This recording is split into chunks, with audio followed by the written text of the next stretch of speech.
Hi all. So today we'll continue about the example of groups. So today we'll see that multiplicative group modulo n. In the last video we saw that additive group with respect to modulo n. So what we are going to see, given a set Zn and a given a binary operator multiplication, it forms a multiplicative group with respect to modulo operator. So to Zn to forms a group, it should satisfy the four properties.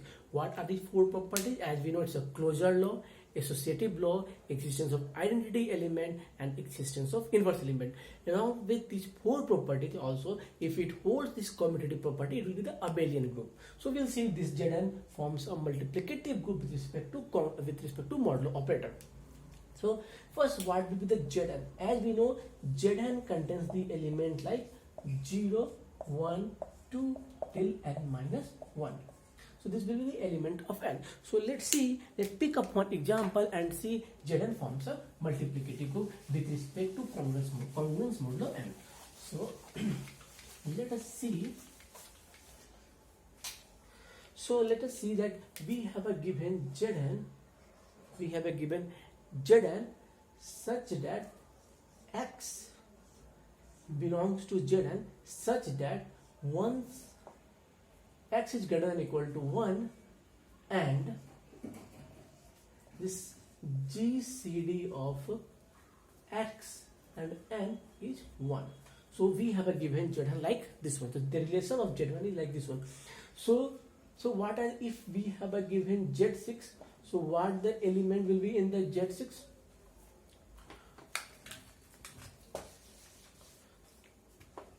So if we have given Z6, so what will the element in 6? It will be 1 and 5 only.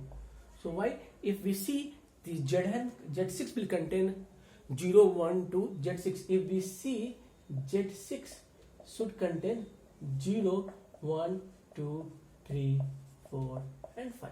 Okay. So 0 is not 0. So x is greater than 1. So this first property itself is violates. So we cannot take this one. For 1, it satisfies this one, and GCD is also 1. GCD of 1 and 6 is 1, so we'll keep it. For 2, GCD of 2 and 6 is not 1, so we cannot keep 2. For 3, GCD of 6 and 3 cannot be 1, so we cannot pick this guy.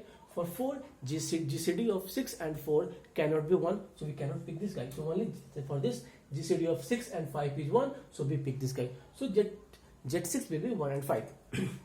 But if we have a given a prime number, if we have a given a prime number, if P is a prime, for this relation, it contains the element to all till P minus 1.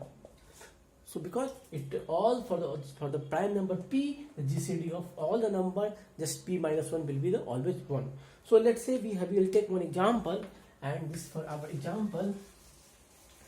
For this relation, we are taking an example, and the example is Z of 7. 7 is prime, so Z of 7, and J of 7 will contain 1, 2, 3, 4, 5 and 6. This will contain.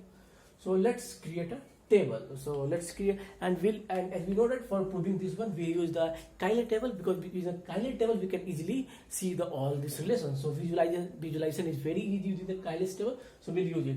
So let's say 1, 2, 3, 4.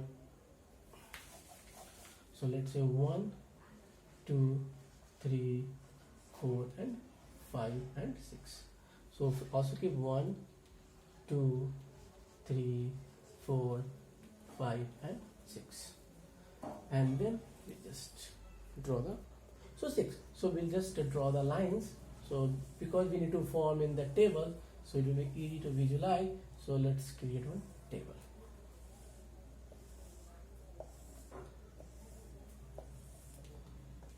And here we'll get the operator. Okay, multiplication. So when we multiply 1 with 1, 1 into 1 will be the 1, and 1 mod 7. 1 mod 7 will be 1. So we'll keep 1 here itself. 1 into 2, 2 mod 7 will be 2. So we keep 2 here. 1 into 3 will be 3. 3 mod 7 will be 3. 1 into 4, 4. 4 mod 7 will be 4. 1 into 5 will be 5. 5 mod 7 will be 5. 1 into 6 will be 6. 6 mod 7 will be 6. 2 into 1 2. 2 mod 7 will be 2. 2 into 2 4. 4 mod 7 will be 4. 2 into 3 6. 6 mod 7 will be 6. 2 into 4 8. 8 mod 7 will be 1. 2 into 5 10, and 10 mod 7 will be 3. 2 into 6 12. 12 mod 7 will be 5. Okay. For 3 into 1 3. 3 mod 7 will be 3. 3 mod 7 will be 3. 3 into 2 6. 6 mod 7 will be 6. 3 into 3 9. 9 mod 7 will be 2. 3 into 4 12. 12 mod 7 will be 5. 3 into 5 15. 15 mod 7 will be 1. 3 into 6 18. 18 mod 7 will be 4. Now 4 into 1 will be 4. 4 into 1 will be 4. 4 mod 7 will be 4. 4 into 2 will be 8. 4 into 2 will be 8. 8 mod 7 will be 1. 8 mod 7 will be 1. 4 into 3 will be 12. 12 mod 7 will be 5. 4 into 4 will be 16. 16 mod 7 will be 2. 4 into 5 will be 20. 20 mod 7 will be 20 mod 7 will be 6. 4 into 6 24. 24 mod 7 will be 3.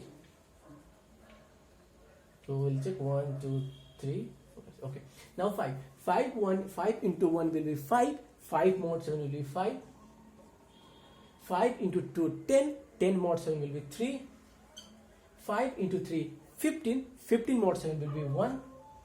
5 into 4 20. 20 mod 7 will be 6. 5 into 5 24. 5 into 5 25. 25 mod 7 will be 4. And 5 into 6 30. 30 mod 7 will be 2. So that's all. Last column will last row will fill it. So 6 into 1 6. 6 mod 7 will be 6. 6 into 2 12. 12 mod 7 will be 5. 6 into 3 18. 18 mod 7 will be 4.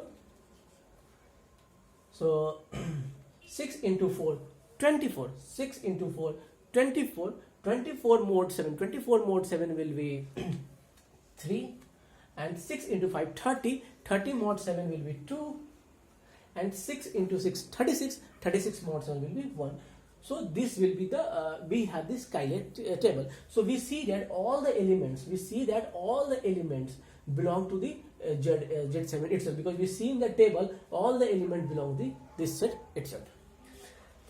Now it's all because it's a multiplicative. We know that it's from the it's follow the associative property. We also, so it's associative. Now check the identity element. So we see 1. When we take the 1 and we multiply it and apply the modulo operator, we are getting the same element itself. So this is the identity element. So we see that this is my identity element. Now see the inverse. So what is the property for the inverse? If we take the number and apply this binary operator, and we get the another element, we get this element, we get the identity element. Means there exists one element in the group for the, and if we take that element and take this any element of this one, we apply this operator, we get the identity element. So see in the column 1. In the column 1, if we take the 1, and apply this binary operator, we are getting the identity element is 1. Okay. For 2, if we take 2 and we take the 4 and we apply the binary operator, we are getting the identity element. If we get 3, okay, and we get 5, so 3 inverse. So this means that 3. So this means that for this means that 3 inverse is equal to 5, because when we take the 3 and we take the 5 and we apply the operator, we get -1. For the same way, the 4 is the 2 is the inverse element. For 4 2 is the inverse element. Okay, so we are saying the 4 inverse is equal to 2. So when we take the 4, we apply the, we get 2. For 5, in the same way, for 5 we can say that 3 is the identity inverse element, because we are getting the identity element. For 6 itself is the this one identity element. So there exists the inverse also, and also we know that this multiplicative is, so it forms a group, and also we know that multiplicative is commutative also, so we can say that this is a abelian group, but it forms a group. So in this way we can, with this help of this table, so we can say that with the help of this table we can conclude that Z7 forms a group. And one more thing, how it happens, so I will tell one more thing, I will write it. So it forms a group. So Z7 forms a group.